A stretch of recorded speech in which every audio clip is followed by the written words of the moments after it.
Hello guys, কয়েক piece মাছ ছিল, সেই মাছটা ভুনা করে নিব। প্রথমে আমি কড়াইতে তেল দিয়ে দিয়েছি আর কয়েক পিস রসুন দিয়ে দিলাম। রসুনটা সামান্য লাল লাল হয়ে আসলে এখানে আমি পেঁয়াজ কুচি বসিয়ে দিয়েছি।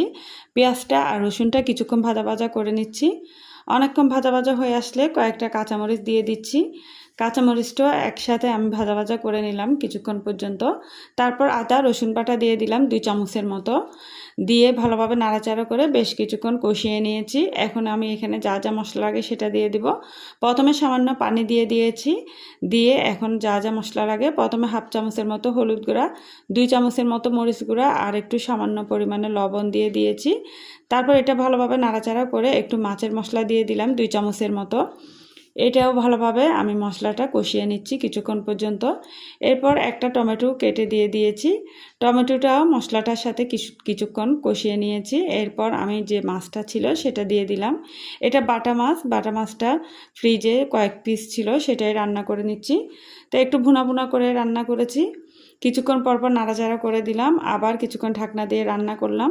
তো এই যে আমার এটা প্রায় হয়ে গিয়েছে, আরও কিছুক্ষণ রান্না করে নিয়েছি। সামান্য পানি দিয়ে আরও কিছুক্ষণ পর্যন্ত আমি এটা রান্না করে নিব।